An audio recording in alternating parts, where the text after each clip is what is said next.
O Brasil já confirmou 3 casos da varíola do macaco, 2 em São Paulo e 1 no Rio Grande do Sul.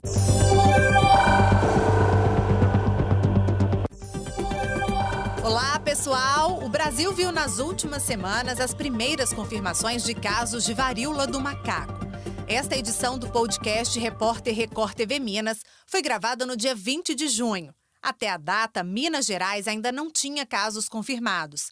Mas pesquisadores da UFMG, Universidade Federal de Minas Gerais, já estavam envolvidos no principal grupo criado do Ministério da Tecnologia para acompanhar a evolução da doença. Para falar sobre este projeto e entender o status atual dos casos da doença, vamos conversar com a bióloga, virologista, professora e pesquisadora Giliane Trindade, do Instituto de Ciências Biológicas da UFMG. Ela é coordenadora do maior laboratório da América Latina voltado para o estudo da varíola do macaco, além de fazer parte do grupo do Ministério da Tecnologia. Ei, professora, seja muito bem-vinda aqui ao nosso podcast. A gente vai começar contextualizando, então, a população sobre a evolução dessa doença no mundo, os sintomas e como se contrai.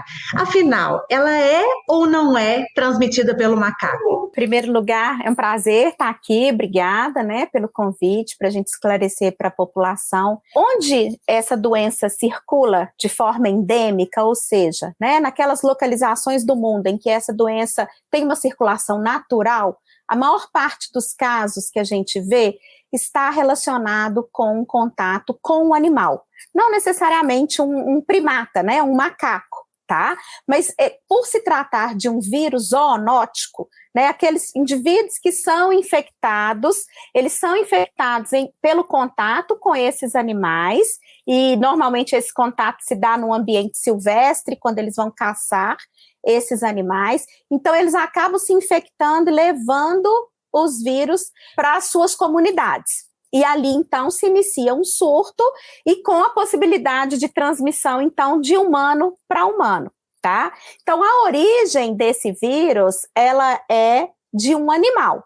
Historicamente, a gente tem isso registrado na literatura. O que acontece diferente agora, na Europa, é que esse vírus, ele não é um vírus de circulação natural na Europa. Então, todos os animais, da sua cadeia de transmissão, aqueles que são conhecidos, eles estão localizados lá no continente africano.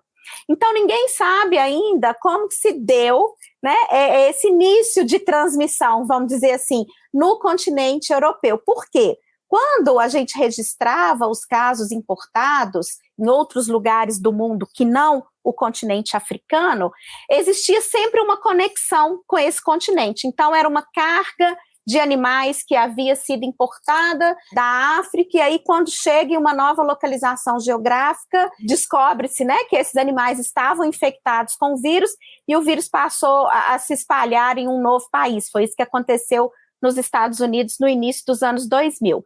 E os outros casos importados, que foram pouquíssimos na literatura, tá? Registrados até hoje, eles sempre tiveram uma conexão com um turista que saiu do seu país de origem, foi fazer turismo no continente africano, voltou infectado e aí manifestou a doença, os sintomas clínicos lá no seu país de origem. Então, quando a gente pensa na origem desse vírus, a origem ela é zoonótica, ela vem de outros animais. Isso é o que ocorre no ciclo natural. Para esse vírus de agora, que está circulando na África, a gente não conseguiu estabelecer esse link, Não conseguiu-se ainda chegar em que animal seria, ou se alguém saiu infectado da África, levou esse vírus para a Europa, para um país, para mais de um país. Então, isso ainda não ficou muito claro. E qual que é a diferença dessa varíola, que o pessoal chama de varíola do macaco, para outra varíola? Essa doença, que a gente tem chamado de varíola dos macacos, porque em inglês o nome é monkeypox. E por que esse nome? Porque ela foi descrita primeiramente em macacos, antes de ter sido descrita no ser humano. Foi descrita em macacos, tá? E só depois a gente viu a mesma doença se manifestando no ser humano.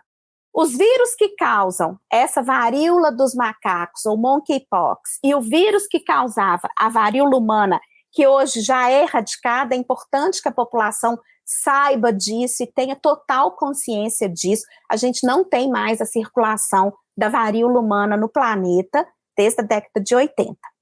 Esses dois vírus, eles são vírus que pertencem à mesma família de vírus, ao mesmo gênero. Então, o que isso quer dizer? Quer dizer que eles são vírus que são muito semelhantes entre si na sua biologia, né? Tem a estrutura da partícula semelhante, tem um genoma parecido. Então, eles vão compartilhar ali uma forma de transmissão parecida, eles vão compartilhar manifestações clínicas que são semelhantes, porém, o vírus da varíola dos macacos, ou da monkeypox, quando comparado com o da varíola humana, ele é menos transmissível. E quando a gente compara, né, a evolução clínica, a doença em si, a doença é menos grave do que era a varíola humana, tá? Então, apesar deles guardarem semelhanças, nós não estamos falando dos mesmos vírus, eles são espécies de vírus diferentes. A gente poderia dizer, assim, numa linguagem mais popular, que eles são primos, né? Então, assim, eles são parecidos, mas eles não são idênticos. Vamos esclarecer, então, professora, o modo de transmissão e os sintomas também. Então, o modo de transmissão vai se dar por contato, ou com gotículas respiratórias, né? Então, quando o indivíduo tosse, espirra, né? Esse vírus, ele leva ao desenvolvimento de lesões na cavidade oral, né? Então, essas lesões, elas contêm vírus. Então, a pessoa, na hora que excreta a saliva, ela é capaz de excretar os vírus junto com a saliva. E aí, essa é uma fonte de contágio, né? É uma forma de transmissão. A outra forma de transmissão é a partir do contato com o conteúdo das lesões. Então, aquelas lesões que se manifestam na pele, né, aquelas erupções cutâneas tão características dessa doença, ali nas lesões tem uma alta concentração de vírus. Então, quando a gente entra em contato com essas lesões, seja por um contato íntimo, né, seja por um contato ali pele a pele, ou o contato da lesão com alguma mucosa, né, no nosso organismo, então isso é uma forma, né, de transmissão. Agora, esse contato, ele também pode se dar de uma maneira indireta, porque as lesões contêm muitos vírus, esses vírus vão sendo liberados no ambiente. Então, por exemplo, quando a gente pensa num ambiente doméstico, né, dentro da casa de um paciente infectado, a roupa de cama vai estar em contato com as lesões ali o tempo todo. A roupa de banho vai estar em contato com as lesões o tempo todo. Então, esses objetos, né, essas superfícies, elas vão estar contaminadas com vírus. Então, uma pessoa que, porventura, entrar em contato com essa superfície, né, levar a mão ao rosto, à boca, nariz, aos olhos, né, tem a chance de ser infectado pelo vírus. Aí, a partir de um contato indireto com esse material que estava nas lesões e que foi depositado nas superfícies, e a gente vê isso, assim, principalmente dentro dos domicílios dos pacientes, né, dos indivíduos infectados. A prevenção é semelhante à dos cuidados contra a Covid: lavar as mãos, usar máscaras e manter distanciamento. E os sintomas, professora? Os sintomas, eles vão variar, né, de uma manifestação inespecífica. Então, esses sintomas começam com a manifestação de febre, dor no corpo, mal-estar, perda de apetite, que são todos sintomas muito inespecíficos, né? Mas subsequente ao desenvolvimento desses sintomas inespecíficos, vem então o que caracteriza a doença, que é o aparecimento das lesões cutâneas, né? Então, o paciente dá início ao desenvolvimento daquelas lesões que podem estar localizadas, né, em várias regiões do corpo, na face, no tronco, nas mãos, nas solas dos pés, nos órgãos genitais, tá? Então, essas lesões, elas vão se desenvolvendo num padrão, né, de estágios de evolução que é muito característico dessa doença, né? Então, isso é o que caracteriza o que a gente chama de sintomas mais específicos da monkeypox. Então, começa ali com uma febre, um mal-estar generalizado, uma fadiga. Na sequência, então, o que a gente observa é o aparecimento de lesões cutâneas muito específicas. E tem um ponto importante dessa doença, que é o inchaço dos gânglios. O que a gente vê também dos relatos, né, da literatura, dos casos que ocorrem na África e do que vem ocorrendo agora, é o que a gente chama de desenvolvimento de uma linfadenopatia, né? Então, os gânglios, eles incham, os linfonodos, eles incham. E isso é visível, né? Ou sensível ao toque, por exemplo, num exame clínico, o médico ele vai ser capaz, né, de identificar esse inchaço dos linfonodos. Então, isso também é característico dessa doença. Professora, o laboratório que você coordena é o maior da América Latina, voltado para esse estudo da varíola do macaco, aí eu estou certa? Tá certa. Na verdade, não só para o estudo da varíola do macaco, porque até então esse é um vírus importado, né? Mas nós temos aqui no Brasil a circulação de um outro vírus que é do mesmo gênero, né, do monkeypox, do mesmo gênero do vírus da varíola, que é justamente o vírus que foi a vacina contra a varíola. Então, esse vírus, que é chamado de vaccinia vírus, ele circula naturalmente no Brasil. E esse laboratório de vírus, né, ele iniciou-se essa pesquisa, digamos, de uma maneira profunda em relação a esses poxvírus na década de 90. Essas pesquisas elas eram coordenadas pela professora Erna Kron, que ainda continua sendo membro do laboratório, que chefiou o laboratório de vírus por décadas e que foi pioneira nos estudos sobre os poxvírus aqui no Brasil e sobre a circulação natural de vaccinia vírus no Brasil e também em outras localidades da América do Sul. Então, eu venho de uma linha que deu continuidade, né, a essas pesquisas, e o meu interesse de pesquisa propriamente dito é na ecoepidemiologia desses ortopoxvírus aqui no Brasil e na América do Sul. Então, a gente já tem aí uma tradição de mais de 20 anos de pesquisa com o tema e com vários aspectos, né, desde a biologia do vírus, a epidemiologia, a ecologia, a caracterização dos isolados brasileiros. Então, a gente vem trabalhando em vários aspectos no entendimento da circulação desses poxvírus aqui no Brasil. E agora, né, estamos vivenciando a importação do monkeypox, que é totalmente novo para a gente, mas que graças a essa expertise acumulada, a gente consegue, então, se articular rapidamente para poder ter, por exemplo, condições de fazer um diagnóstico, de ter condições de estudar esse vírus, né, a partir do momento que a gente vê essa introdução e passa a ter acesso ao que está acontecendo no Brasil, a gente tem condição de realizar diversos estudos relacionados ao entendimento do vírus propriamente dito, das formas de transmissão, de como ele vai se estabelecer aqui no Brasil, né, uma pergunta que a gente se faz é se esse vírus ele poderia ser transmitido a animais aqui da nossa fauna, né, da fauna do Novo Mundo. A gente sabe que o Brasil é o país que guarda a maior biodiversidade do planeta, né? Então, essa pergunta ela é uma incógnita, a gente não sabe o que pode acontecer. Então, a partir da transmissão humana, se a gente pode transmitir para outros animais aqui e esse vírus, então, passar, né, a ter um ciclo natural aqui no Brasil. Então, são perguntas muito importantes e que a gente está aqui atento e montando, né, as nossas ferramentas e a nossa capacidade de resposta e de investigação, né, a partir da entrada desse vírus no Brasil. Você já falou um pouquinho como é que está sendo, então, o trabalho de vocês, né? Mas explica para a gente como é que está sendo o foco desse trabalho nesse momento. Eu sei que é tudo muito novo, são muitas dúvidas, mas nesse momento, o foco do grupo criado pelo Ministério da Tecnologia. Foi criado uma câmara que se chama Câmara Pox, que é um grupo de resposta, vamos dizer assim, que foi criado de maneira emergencial dentro da rede vírus do Ministério da Ciência, Tecnologia e Inovações.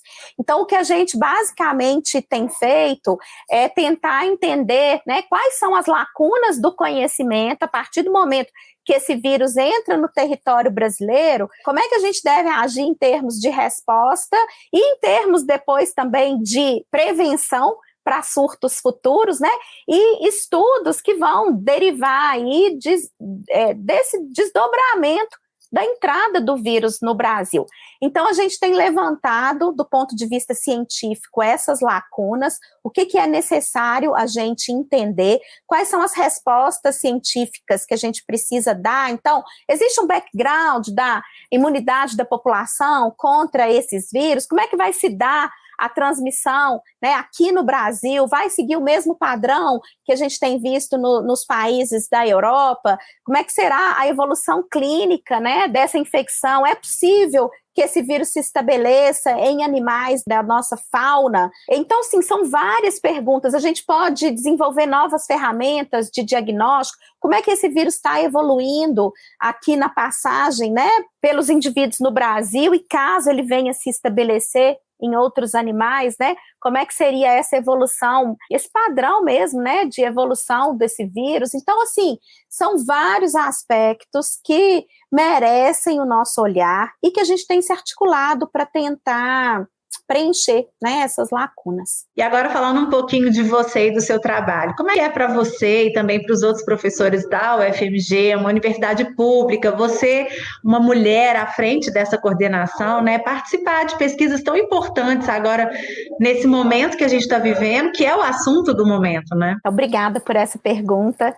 Essa pergunta é ótima, né, porque certamente a gente sabe que fazer pesquisa no Brasil muitas vezes é uma situação difícil, né? Porque o que a gente vê? Vamos pegar o exemplo desse surto, né, Gisela? A gente vê que a gente não pode ter investimento só pontual, né? A gente precisa de um investimento duradouro, de um investimento histórico. A gente precisa, né, de ter instalações capacitadas, pessoal capacitado para poder atuar frente a uma demanda como essa, uma demanda dessa magnitude. Para mim, é um prazer muito grande, uma satisfação enorme poder estar aqui, né? Eu já comentei em vários fóruns, assim, que eu apareci, né, da minha alegria pessoal de poder estar trabalhando com essa situação, porque esses vírus foram objetos de estudo da minha vida inteira. Tem mais de 20 anos que eu trabalho com esses vírus, então realmente, assim, é um momento ímpar na minha carreira. E sendo mulher, e nessas condições, assim, de trabalho, eu diria que ainda é bem melhor, porque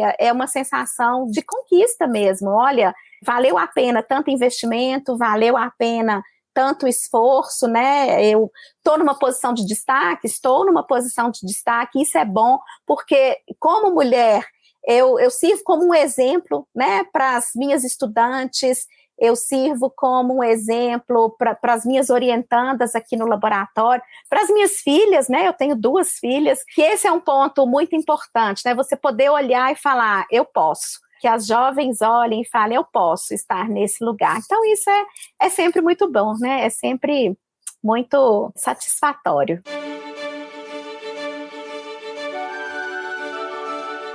E é muito bom a gente saber que estamos muito bem representados por vocês, viu, professora? Para finalizar, queria te perguntar o seguinte, diante dos trabalhos realizados até o momento, qual que é a mensagem que você deixa para a população, uma mensagem importante em relação a essa varíola do macaco? Tem muita gente matando o macaco, né, assim como foi na febre amarela.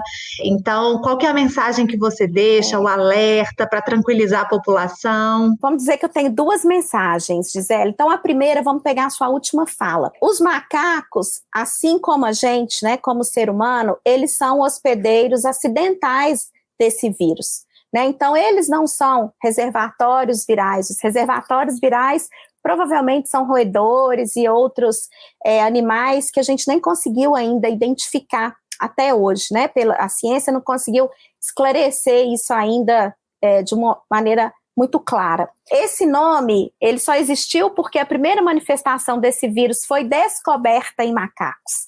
Né? Então, é muito importante que a população não agrida os macacos. Os macacos, assim como para a febre amarela, né, eles também são suscetíveis a esses vírus, né? Eles sofrem com essa doença também. E é até importante, assim, da gente pensar nessa forma de se referir à doença. É importante que a gente aqui, na minha entrevista, que a imprensa Fale mais monkeypox e não fale varíola dos macacos, justamente por isso.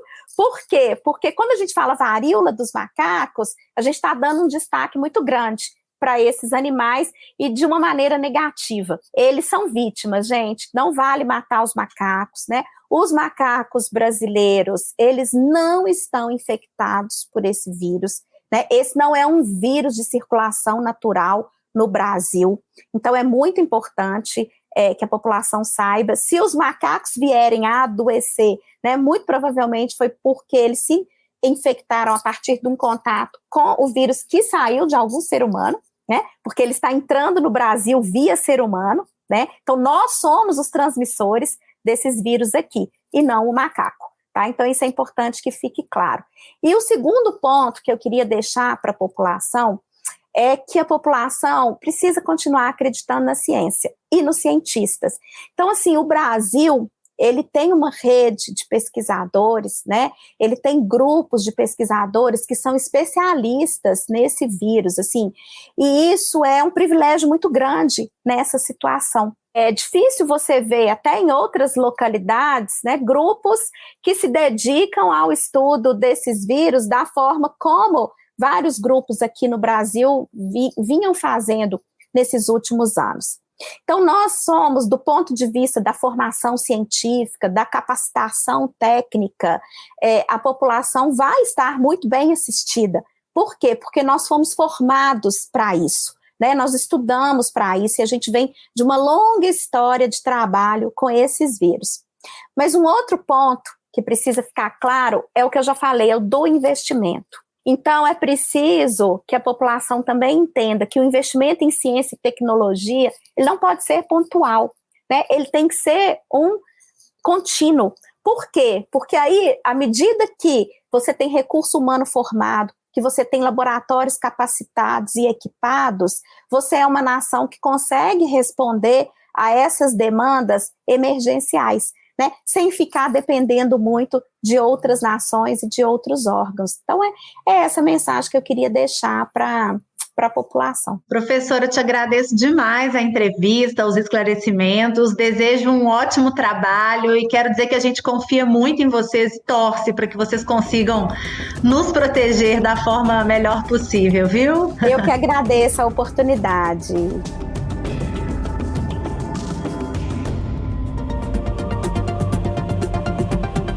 Este podcast teve produção de Pablo Nascimento, edição de áudio Kiko Viveiros, direção de jornalismo Marco Nascimento. Se conecte conosco nas redes sociais, @Record TV Minas no Instagram, Facebook, Twitter e YouTube. Até a próxima semana!